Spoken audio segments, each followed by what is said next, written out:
Hello everyone, welcome back to my channel. আশা করছি তোমরা সবাই খুব ভালো আছো আর আমিও খুব ভালো আছি। আজকে আবারও একটা ভিডিও নিয়ে চলে এসেছি।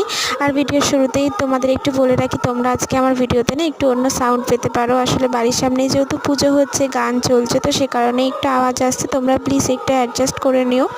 আর সবাইকে জানাই শুভ পঞ্চমী। দেখো দেখতে দেখতেই কিন্তু পুজোটা পড়ে গেল। আসলে এই পুজো না এই আসছে আসছেই ভালো, এলে যে 4টে দিন 5টা দিন কোথা দিয়ে কেটে যায় সত্যিই টের পাওয়া যায় না। এই আমাদের পুজো আসছে, আমরা কেনাকাটা করছি, এই আনন্দটা না একটা আলাদা।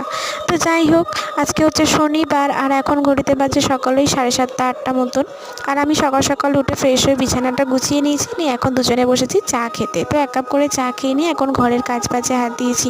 কাল থেকে না অনেক কাজ বাজ পড়ে রয়েছে জানো তো। কালকে সারাটা দিন আমাদের খুব ব্যস্ততার মধ্যেই কেটেছে। দিদিকে যেহেতু হসপিটালে ভর্তি করা হয়েছে, তো সেই কারণে ওখানেই সময়টা কেটে গেছে। কালকে কোনো কাজই করতে পারিনি, তাই সবার আগে আজকে আমি জামা কাপড়গুলো গুছিয়ে নেব। কাঁচা ধোয়া জামা কাপড়গুলো পরেই ছিল। আর তারপরে এসেছিলাম একটু ছাদে, আর ও বেরিয়ে গেছে। ও বেরিয়ে যাওয়ার পরে আমি আর মা এসেছিলাম। আর আকাশটা দেখো কি সুন্দর লাগছে। তবে আজকে ছাদে প্রচণ্ড রোদ ছিল জানো তো। আমি এসেছিলাম ছাদে কটা ফুল তুলতে। তো তারপরে ছাদ থেকে একটুখানি দাঁড়িয়ে নিচে চলে গেছিলাম। বেশিক্ষণ দাঁড়াতে পারছিলাম না। নিচে এসে এখন ঘরের কাজ বাজগুলো সেরে নেব। আর সেরকম খুব একটা কাজ বাজ নেই, যা করার মোটামুটি হয়েই গেছে।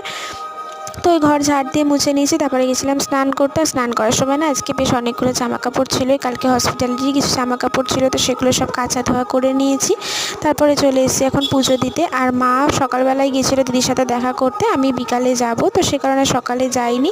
তো পুজো দেওয়ার পরে এখন দেখো ব্রেকফাস্ট করে নেবো। আর ব্রেকফাস্টে খেয়েছিলাম চাউমিন। আর তারপরে ব্রেকফাস্ট করার পরে একটু টুকটাক কিছু রান্না বান্না ছিল, তো সেগুলোই করে নিয়েছিলাম।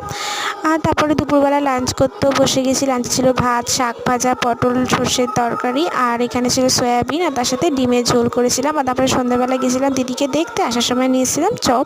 তো চলো আজকে